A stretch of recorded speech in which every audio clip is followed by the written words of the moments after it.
Somewhere along the way, someone probably made you feel like you should have stopped by now. Maybe it was a look, maybe it was your own mother, maybe it was the way a stranger's face changed when your toddler pulled at your shirt and asked to nurse out loud in front of everyone. If that has happened to you and it left a little knot in your stomach, you're not crazy and you're far from being alone. I'm Anna. I'm a mother of two. I have breastfed continuously for more than 2.5 years. I have breastfed through pregnancy, I have tandem nursed, and right now, as you can see, I'm still breastfeeding 2 children, and I'm here to defend extended nursing. I'm here to tell you the truth, not the shame, the truth, including the question underneath all of the judgment: when does this actually end? I'll answer that by the end, but first, the one thing everyone throws at you, the social judgment. Isn't my toddler too old to breastfeed? Isn't he too old for that? That is usually the first thing people say, sometimes out loud, usually with their eyes, and I understand why. In modern culture, we act as if breastfeeding belongs to tiny babies and newborns.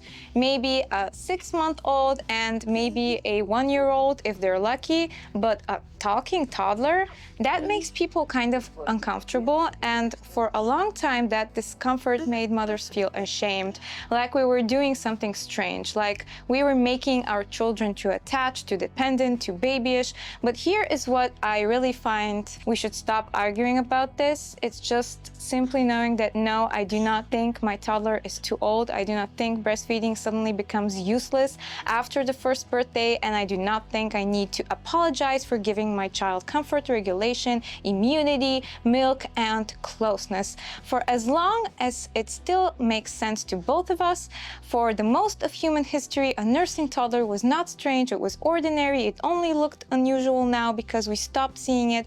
The nursing did not become wrong. So if no one has told you before, you're allowed to keep nursing, you're not doing anything wrong, and stay with me because the question I was most afraid of is the following. Am I making him too dependent? Am I making him a baby? Am I stopping him from growing up? I understand that fear because the whole world tells mothers that comfort makes children weak, but I believe the opposite is true. A child who knows the door is open stops checking whether it is locked. Security is what frees a child to explore, not what traps him.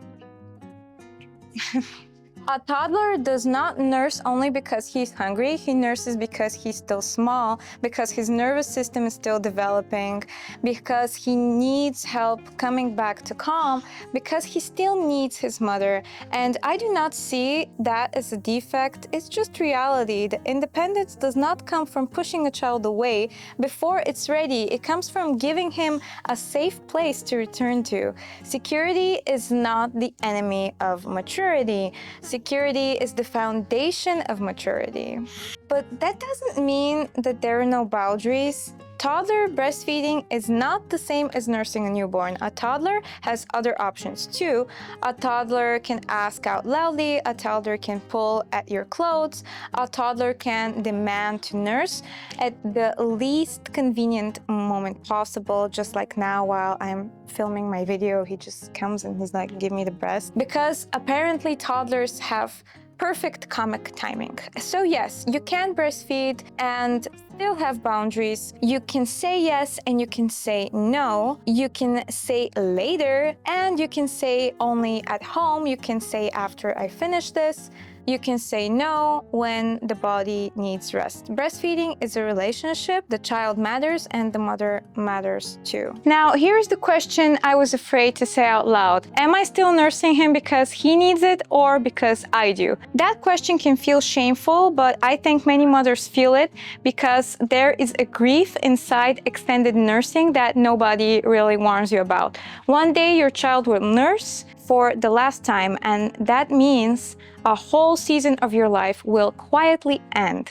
The night feeds, the little hands, the comfort, the way he curls into you, the smell of his hair, the feeling that for a few minutes the world becomes simple again. And yes, sometimes the mother needs that too, but I have made peace with this. Breastfeeding has never meant to be a one-way transaction. It is not only for the child taking and the mother giving, it is mutual. It comforts both of you, it regulates both of you, it connects both of you. Needing it to does not make you selfish, it makes you his mother. You're allowed to grieve the ending while you're still living inside of the middle. I stopped believing that this season is something I need to rush or apologize for. It is a season God is lending me, not one the culture gets to schedule, and seasons are not meant to be forced close. They are what it is. They end when it is time. Which brings us back to the question I promised to answer: when does this actually end? And will you have to force it? Probably not. Children grow, they change.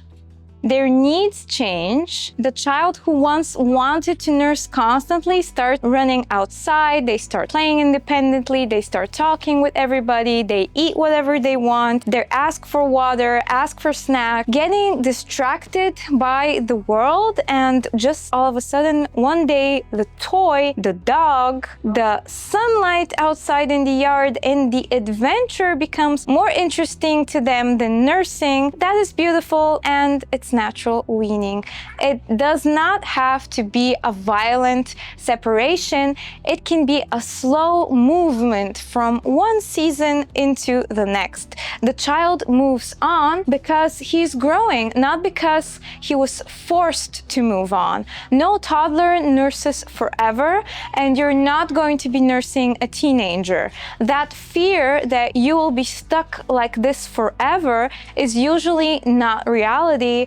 It is someone else's anxiety living inside of your head. And that is one of the biggest things motherhood has taught me. Not every thought in my head belongs to me. Sometimes it is my mother's fear, a stranger's discomfort, a doctor's rushed opinion, a relative's cultural script, a comment from someone who will not live with the consequences. So I started asking myself, is this fear actually mine, or did someone else put it inside of my head? Because people love to give opinions, but they do not always stay to carry the result of their opinions. They're not the one comforting your child at night. They're not the one dealing with the tears when your child hits themselves. They're not the one living your motherhood. You are the one. So no, I do not organize my motherhood around the discomfort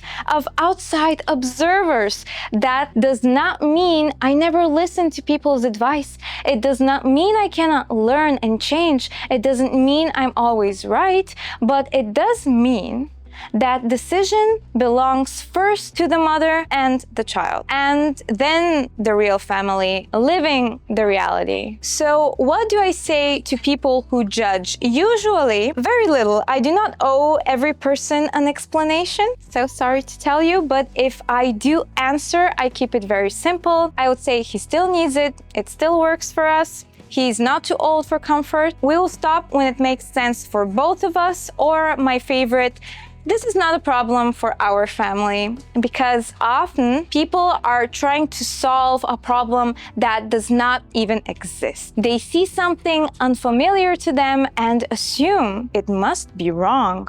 But unfamiliar is not the same as unhealthy. Uncommon is not the same as unnatural. And modern is not the same as wise. So should you stop because others feel uncomfortable? If you're still breastfeeding your toddler and you feel pressure from the outside world to stop, ask yourself, do I actually want to stop? Is my child ready? Am I ready to stop? Would stopping bring more peace to my family? Or would it create more suffering? Or would it create more suffering than continuing? Only you can answer that. Not the stranger, not the relative, not the comment section in the video, you, because these are your children. This is your body, your choice. This is your life, and this is your motherhood. So let me say the things I needed someone to say to me. You're not gross. You're not making your child weak. You are not keeping them a baby. You are not doing this for the wrong reasons, and you do not owe anyone an explanation for comforting your own child. You are not wrong to keep doing. You are just a mother loving your child for as long as it still makes sense to both of you. If this made you feel even a little less alone tonight, please subscribe to my channel. I make honest, faithful, and fiercely loving motherhood videos for mothers who are tired of being shamed for knowing their own children. And in the comments, tell me, how old is your child? And what is the comment people keep making to you? In the next video, I want to talk about the emotional side of breastfeeding nobody prepares you for, because breastfeeding is not only beautiful, it can also make you feel touched out, guilty, angry, needed, loved, trapped, and deeply connected all at the same time, even in the same day. So I'll see you there.